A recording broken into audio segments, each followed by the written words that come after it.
Hey guys, welcome to another video on Bharat in Germany. My name is Bharat, and in this video, we have a very special guest with us whose name is Deepika, and she has been living in New Zealand for a very long time, over 10 years, and she has a lot of experience, her own YouTube channel, the link for which I will put in the description below.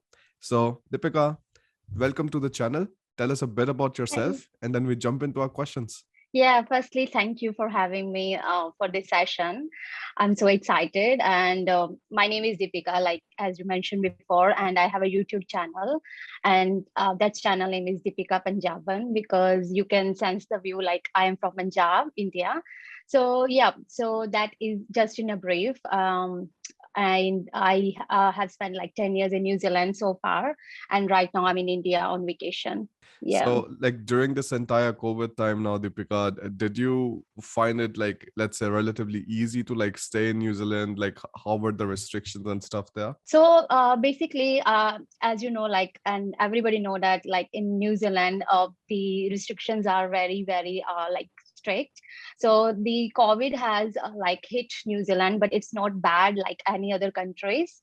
So New Zealand has taken all the precautions, and if you will just go to New Zealand, you will find out, oh my God, how this world is working on, because in New Zealand the life is way easier than another countries, because I think people are really, really acknowledging like they have to do the precautions, and the government is really, really helpful there.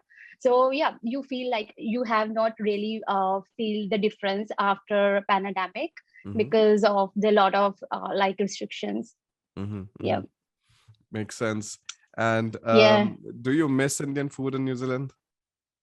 Of course, I miss Indian food because the problem is that we are purely vegetarian people, and we really love curries and the spicy things. And sometimes we really miss the spicy stuff. But now, because we have spent so many years there, I think we are finding other ways to cook the Indian things, or find out the other restaurants like who are cooking like really good food. I mean, like Yeah. in these kind of scenarios, it is nice to have some kind of Indian stores nearby. Do you also have these Indian grocery stores in New Zealand? Yes, we have plenty, I will say, because when I moved to New Zealand, I moved to the Auckland, and Auckland is pretty much like so much crowdy city, I will say, because it is one of the biggest city in New Zealand. They have plenty of Indian stores and the shops. So I think there is a town which says like Papa Toi Toi. So if you will go there, you will see like, oh, it's like another India, like Punjab, because all the Punjabi and Indians are just roaming around. They Mm-hmm, are using the cycles, and there are plenty of shops. But when you move from Auckland to another city like Christchurch, where currently I am living, mm-hmm, you will feel a little bit difference. But mm-hmm, still they are expanding the shops, and there are a lot of Indian shops are getting opened. mm-hmm, So yeah, you will see the difference day by day. Like a lot of Indians are coming, so they are making a little India in every city mm-hmm. of New Zealand. Yeah. From the Christchurch thing, it just like reminds me of that incident that happened previously. Like, did you see some kind of like changes in the tone of the society or something after that? Oh Yeah. yes, yes, yes. So it happened like 2 or 3 years ago, I guess. Like it was really, really disturbing situation, Mm, because we know that these things in India or like another countries happen, but in yeah. New Zealand, when this was happened, my husband was driving the Uber that time, Yeah. and I was so panicked. And when I heard the news like this has happened, and it was all quiet and disturbed, because we Mhm. never expected that kind of thing happen in New Zealand, which is one of the safest country. Yeah. Yeah. And it disturbed everybody. But as our Prime Minister of New Zealand, she's very, very gentle woman, and I will say very generous. But she just managed the situation so good, and the people really had, and they contributed a lot to Mm, to the people who were victims that time. mm-hmm. So yeah, that situation was really heartbreaking, I will say. And because I And think like that's the everybody was last thing like anybody would expect from New Zealand, because nobody was expecting yeah. that there would be a terrorist attack or something, but not in New Zealand. Like that's the main thing. Yeah, yeah, that was the thing. Like my family was ringing me, and they were saying, oh, is it really, is it true? And I was saying, yes, that is true. But that was not like, nobody can even imagine, but that happened beyond the hands, and no precautions could be taken, but because nobody was expecting that could happen. And the worst part was that like it was all, like all the life Mm. Like we could see the video clips after that happened, and Yeah, it was really like, oh my god, how somebody can do that, yeah, yeah, especially the foreign guy like who yeah, did yeah, with the Pakistan people. yeah, yeah. So yeah, this thing really annoys, and it really panics when you are out of so many kilometers away from your family, and Mhm. they're just worried about your health, and you can only talk over the internet, and but you can't tell them what's really you are feeling. Yeah, yeah. That Yeah. makes sense. Absolutely. Now, how did you end up going to New Zealand, Deepika? And after that, we are going to jump into our, of course, study questions. So, like, the education Yeah, system and so yeah. on. So, how did you end up going to New Zealand? That's very, I will say, interesting question, because it's like you have heard many stories from the lot of people, like they have a struggling life back at India, or they have a like a dream to go abroad. But my case was very very different, because I wasn't having any dream to go abroad or to settle back, to settle in any foreign country. Hmm. But in that case, like my case, what happened? My husband wanted to settle in abroad, and we went before marriage, and we fall in love, and he said, okay, I'm going to foreign, and he's just landed to a foreign. And I was doing accounting studies, like a CA studies back at India, like very very dedicated student towards my studies. And he said, okay, I'm going now. And I said, okay, bye bye. But I never thought about I will go to New Zealand. But after a year and half year, like I will say, like he couldn't find a good job or couldn't settle, and he said, okay, let's get married and you continue your studies in like New Zealand. And I said yes. And that was the like brief story, I will say. That was so like out of my like perceptions or my imagination. I just said yes, okay, I will go to New Zealand. That's how I landed, and I continued to study like New Zealand. Hmm. Hmm. So this was a whole thing happened. So there Very was no nice. much like yeah, dream thing, or like, because some people have the dreams to go abroad, Mm. but I wasn't having any kind of dream. I just have a dream like to become a CA. That was the only motto, like in my case. That's very nice. Yeah. That sounds nice. Now, Yeah. about the education system in New Zealand, Deepika, what kind of, let's say, universities are there? Like, are they public and private? And what are the general tuition fee? How much do you pay to study there? Okay, so because I study like few backs late, a Okay. very very long time before, but I still knew like how the education system works, because it's still same. So the education system is like into three categories in New Zealand. So you can go to the private institutions, like which like the private schools in India, Mm-hmm. and there is like a polytechnic institutes, which are kind of like government, and there is third one, the university.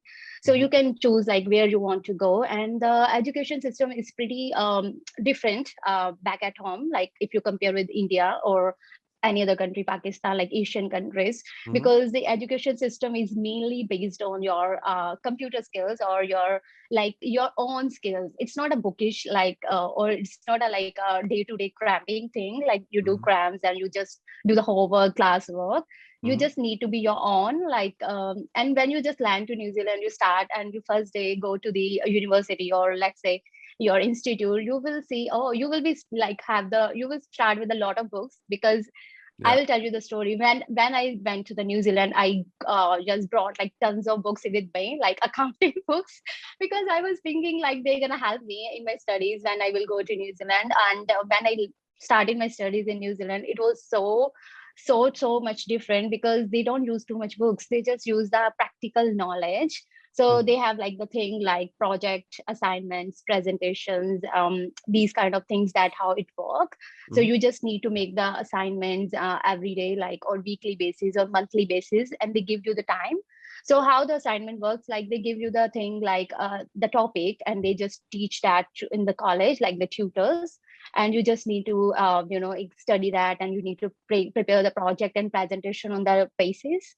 And some studies have the like internships, and if you have an internship thing, you need to do that, the internship thing in New Zealand. And I think that's how it works like in other countries as well.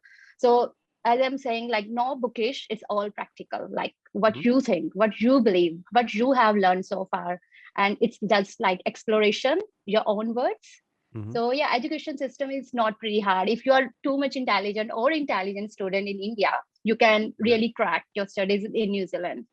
Yeah. I think that pretty much goes for like every country. I mean, like Indian education Yeah. system, you kind of like struggle a lot with so much stuff. So when you go abroad, you will generally find things are having more structure, and like, it's Yeah. just like easier to manage these things. Now, about Yep. the fees, Deepika, like how much do you generally pay for like studying there? So the fees depends wholly on your course plus Mm-hmm. where you are going for study Okay. and the city where you are going. So basically, we have like three big cities in New Zealand. One is Auckland, Christchurch, and Wellington. There are a few other plenty cities like which are not really big, but you can still go there for studies. So the first factor to for the study depends upon like study fee depends upon which university you are going in. And for example, in Christchurch, we have like Canterbury University.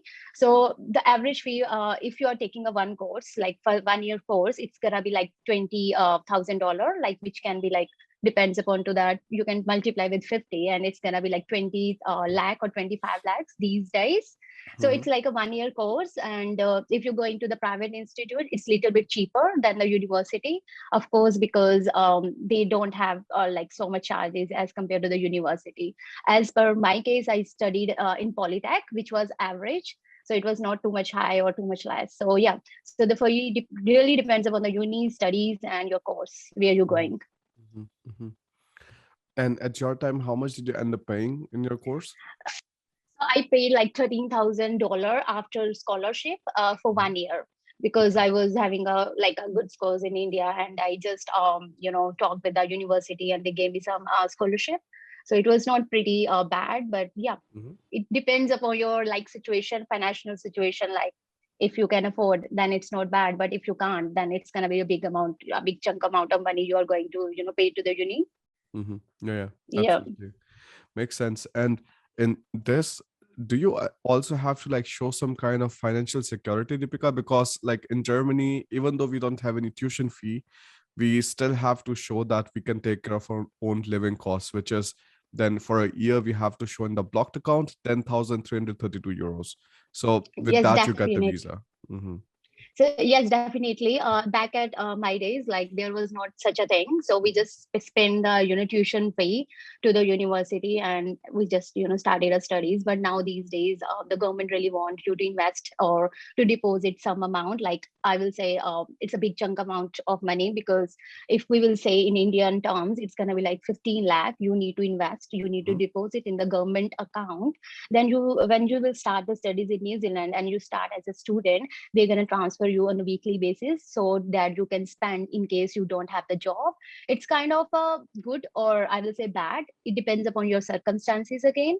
Because if you are coming to the New Zealand for studies, or any country to New Zealand or any other country, and you don't have a like really sound financial position, you are taking a loan, then this is the another burden you need to repay with interest. So yeah, back at my day it was good, but now these this is the, I will say, another burden for some people. So Mm-hmm. yeah, that's how it works now in these days in New Zealand. So they just return your money in installments, not the whole amount. Yeah, yeah, of course. Yeah. I mean, that's the same logic in Germany. So what they do is like you have to deposit all of the money once, and then they give you on the monthly basis 860 euros so that you can pay your rent and like other bills. But like they don't give you all the money at once, so that you cannot like do something like different other than like paying your rents and stuff with the money. That's the main thing. so so how you feel like about that? Like, do you think it's a good or bad? Like, I think how do that's you? that's really better because I think like it helps you focus on just the studies part so much more. And Mhm. if you are not having a part-time job, then it's easier because look, when you go abroad, you just have so many like desires. You want to buy this, you want to buy that, want to travel here, all of Mhm. these things. And if you give the money all at once, I'm 100% sure no student is going to manage to keep the money till the end. It's going to like Yeah, go away sure. in the first like 3 4 months. So I think True. that's why it's nice. I think it's better. It's Yeah. yeah, the right way to It's go not too about it. bad. Yeah, it depends upon like how what kind of a student you are, what kind of a person. Like Yeah. some people are spendy and they spend a lot, and some people just they know they have to return the money to their parents because they Mhm. have to repay to the bank. So it depends upon how what kind of a like a person you are. Yeah, Like yeah, absolutely. Okay, perfect. And how much do you end up paying, or like did you end up paying at that time, Deepika, like during your university times? So the things that we want to talk about is the rent, the food costs, and any other cost that you can think of. So, as I mentioned before, like we paid the tuition fee, and I just forgot to tell you, like we need to pay the medical or insurance charges as well, which is mandatory in New Zealand. So that in case you are a student, you have an accident or you are sick, and you have to go to the hospital, so that insurance helps you, and it is mandatory, so you can't avoid that, which is very good because I still remember the thing like when I was a student, I was like sick and my husband brought me to the hospital and they gave me like 100 $800 bills, but I didn't have to pay anything because I was having insurance. So apart from the tuition, like there is $200 or $250, depends upon your university, like where you are going and what kind of insurance you are picking. So that is another thing you need to pay apart from the tuition. But if we will talk about the rent and other costs, like the another living cost. So when I started as a student in New Zealand, I did little mistakes. I because as I said, like I wasn't ready to go abroad. I didn't know anything. I didn't do any research back that time because I think there was not much internet facility, and we were not really keen and sharp on the internet skills. So we just landed in New Zealand and we took our own unit, and it was like $200 or $250. But with the time and when the money is getting finished and we know the how things work in foreign countries, we took a little apartment shared with the people, like with three or four guys or girls, Mhm. and the cost got split. So, being a student, if you start to share the accommodation thing, a rent thing, and you split the money in a unit, like which is a small two-bedroom unit, it's gonna be around $50, I will say, or $60. Depends upon where you are staying, where you are residing. If you are taking a luxury place, of course, you have to pay the high amount of money for rent. But being a student, my advice is to find a like an average accommodation which can cost you like $50 to $60. That's maximum if you share with four or five people. That's the main cost of the rent. And other than that, like grocery, that depends upon like how much you eat. If you're a really eater, like Yeah. a really eat all day, that's of course gonna end up with too much cost. But if you are average eater, like I will say myself, then it's gonna be another $30 or $40 in New Zealand. So it's like $50 and $30 like a grocery for weekly basis. And the main important thing, your phone, which is like you really need, because if you are going to New Zealand for study, you need to find the job. And to find the job, you need really a good phone, not really expensive phone, the phone which have that capability to submit the jobs applications and find out the locations. Because in India, you can see like we do have, that everybody must know that we have like so many transportations like bicycles, rickshaws. But in New Zealand, the first problem you will face, or many you will face, like you don't have any like of course there is no rickshaws in any other foreign countries, but there is no like good train system in New Zealand. So you have to just depend on the bus or your car. Mm. So these are the two things you have to carry on if you're going to find a job. So yeah, so you if you have a good phone with the location maps, that's gonna really help. So it's gonna cost you like minimum $20 per week, if you have a like the recharge thing, or like phone recharge thing. So other than that, electricity, which is like on monthly basis or can be weekly basis, it depends upon like how much power you are using. So it's gonna be average like $40 if you are average user of power, and you are not using too much heaters or ACs or conditioners. So around, I will say, $130, being average student, if you are using your money wisely. But if you are just spending without any thinking, it's gonna cost you maybe 400 $500 per week. So it's not too bad, because you can earn like $300 per week, so you can manage easily. Yeah, if you Mm. have a good job. Yeah. That's very interesting. Like in Yeah. Germany, if you're seeing the prices, like so in Europe, Germany is pretty much like amongst the cheapest. Germany is amongst the cheapest in the Western Europe, at least. So if you take a look at Okay. France, Spain, Scandinavia, Austria, and so on, like you will find that like generally other countries are cheaper. Students end up paying here anywhere from 450 euros per month to 650 euros Oh per my month, God. depending on like what kind of places they're living in.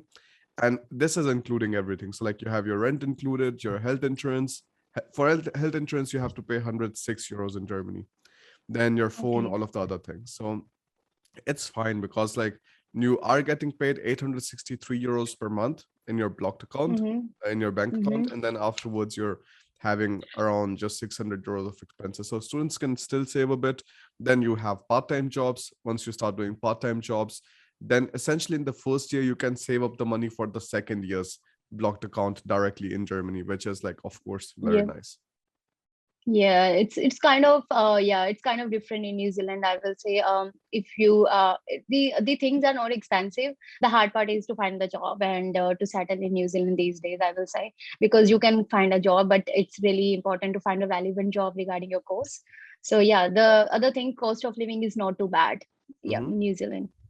And about the job opportunities now, Deepika, can you tell me like what are the main problems do you generally see? Is it easy to find jobs, or can you tell me a bit more in detail there? Yeah, like any other country, I will say in New Zealand, the jobs are pretty complex. Like it's not easy to find the job, but it mainly depends upon how many efforts you are making. Because sometimes what happens when students land to New Zealand, they just focus on their homesickness and they just focus on the other things like how the country is and what kind of people they have. They just forget sometimes like they are here to find the job because they are here to Yeah. finish their studies, and to finish the studies and to settle in New Zealand, they need to focus on the job part.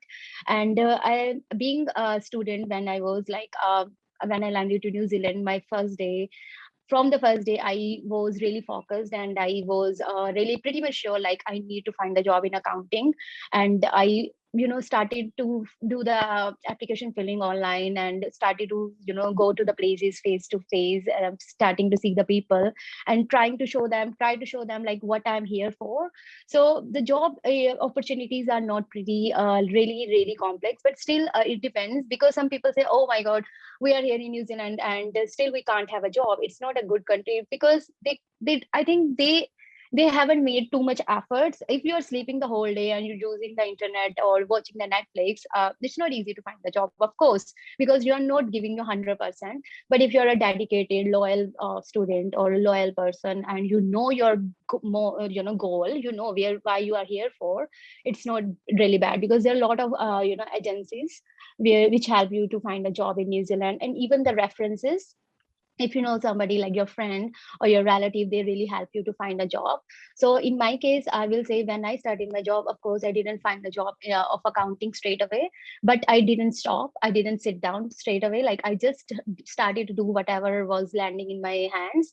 For example, I started as a waitress, and being being a I can't have words, like being a really very like a very comfy life in India, like very cozy life in India. When I started to work as a restaurant as a waitress, the first day was I was just crying, and my like I was heartbroken. I was thinking, oh my god, how can I do that? But because we never thought about it, we took in India like these things really lower level. But when you go to abroad, you see the people and you see the foreigner people, they are doing the same kind of job like us.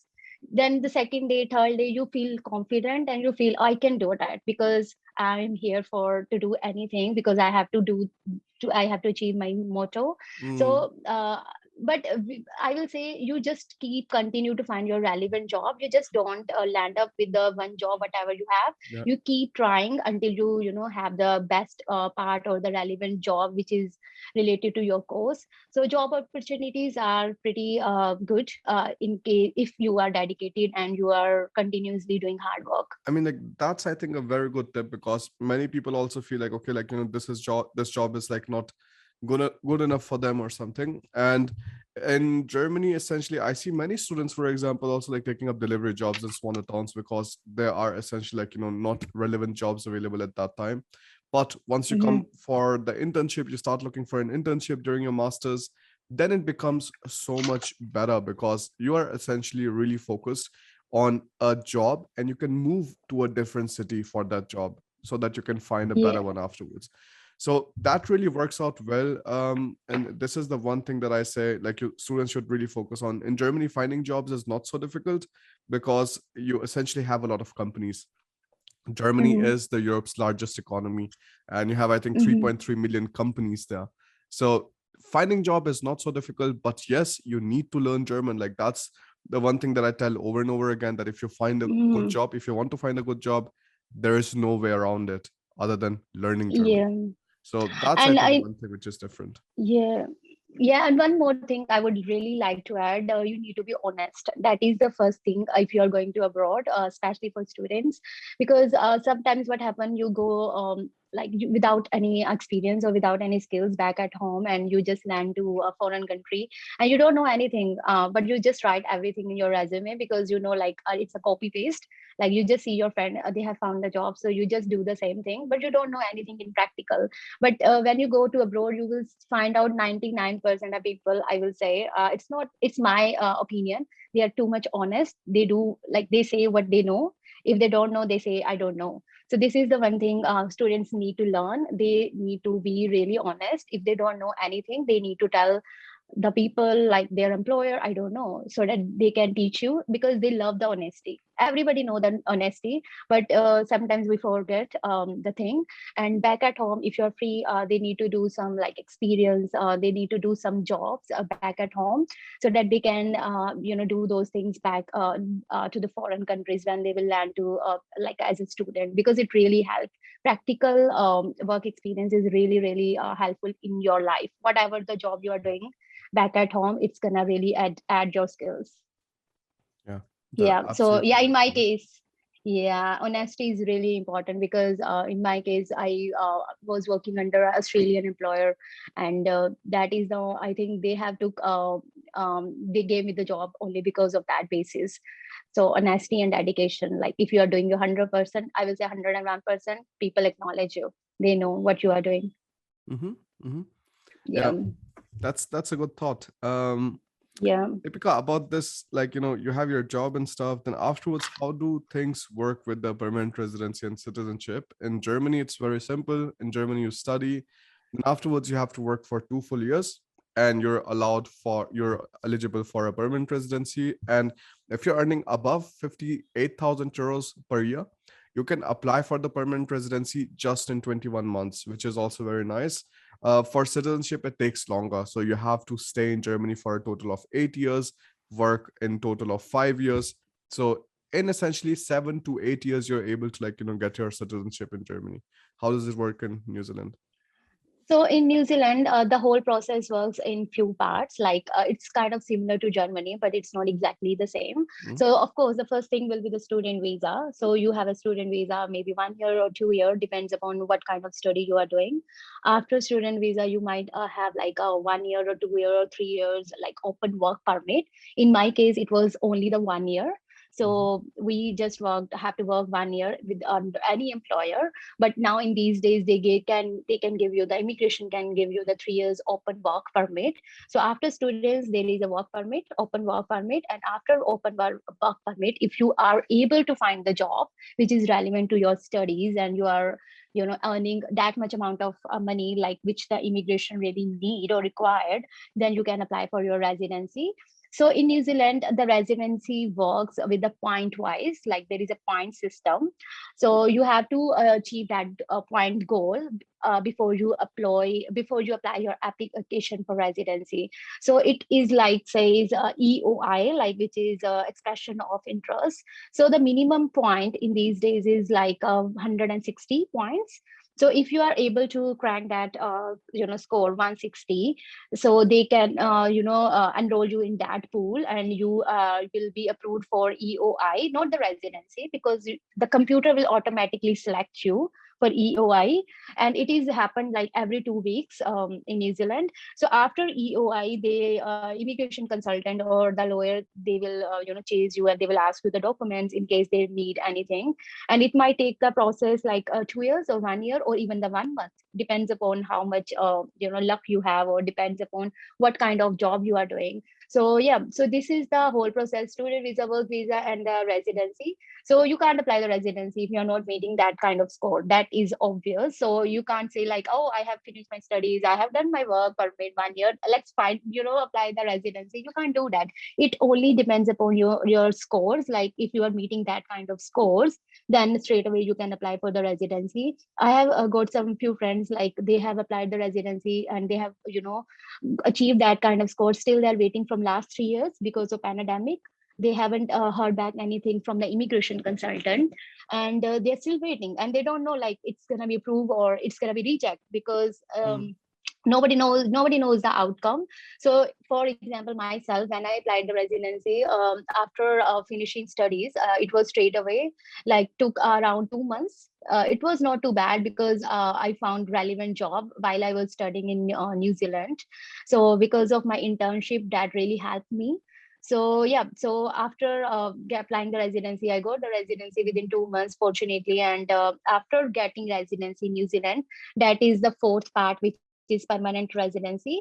So you can't get the permanent residency until you have spent 2 years in New Zealand as a resident person. So mhm, after permanent residency, there is a citizenship, which is 5 years. So as I'm saying, like first thing is a student, then work permit, then like residency, after residency, permanent residency, and after that 5 years you need to spend in New Zealand, then you can get New Zealand passport. So mhm, citizenship is not pretty hard because you are already New Zealand resident and you are getting so many perks and benefits from New Zealand government if you are a New Zealand resident. But if you want to attain the passport of New Zealand, like citizen, being a mhm, citizen, you need to have the 5 years spent in New Zealand as a resident in New Zealand. So it's mhm, like 4 or 5, I will say, criteria parts to become a New Zealand citizen. Yep. mhm, I also made a video about that, I think few months back, about New Zealand citizenship on my YouTube channel. mhm, So in any case, people want to, go in deep, they can, watch that video. mhm, mhm. Yeah. Yeah, that sounds good. So thank you so much for Yeah. sharing all of that.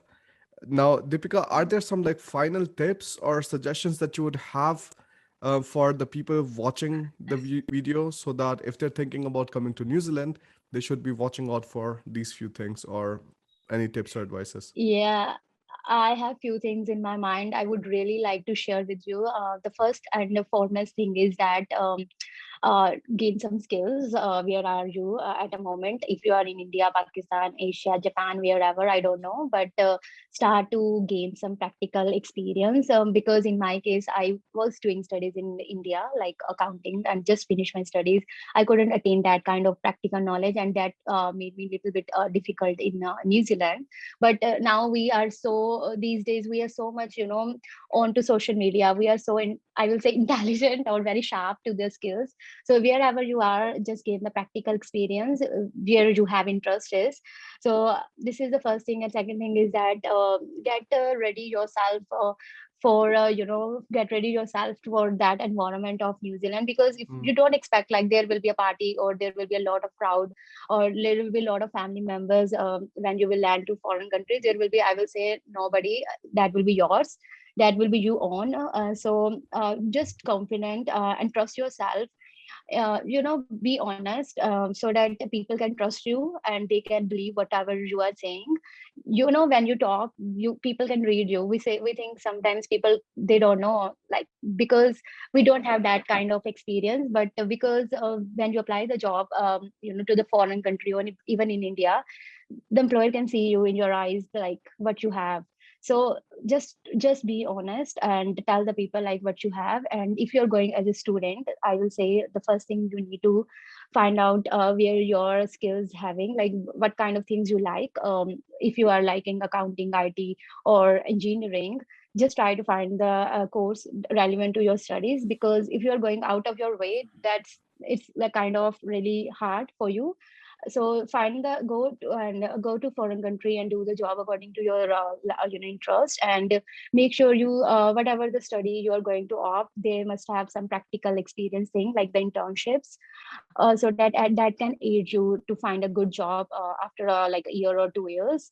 So internship and the university, that is the only thing I will say. At the end, you need to find out. There are a lot of websites available online if you will google out, and the universities are really helpful. They will tell you like where you are, which course you should opt. Because there are a lot of like I will say the people available in foreign countries which are really to help like free of cost, and they can give you the good advice as an agent.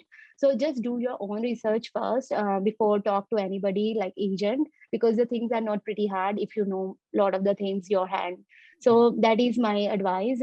Trust your guts. Yeah, because if you are confident, it's not easy. Yeah, it's not mhm. hard. Yeah. That's a good advice. Thank you so much for sharing that, Yeah. Deepika. No And worries.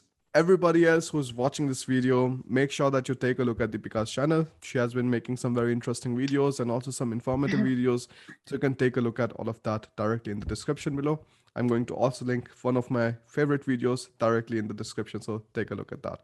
Thank you so much for joining in, Deepika. It was very Thank nice catching you. up with you, and I'll see you around. It Bye. Thank you. It's my pleasure. Thanks. Bye. Bye bye. Take care.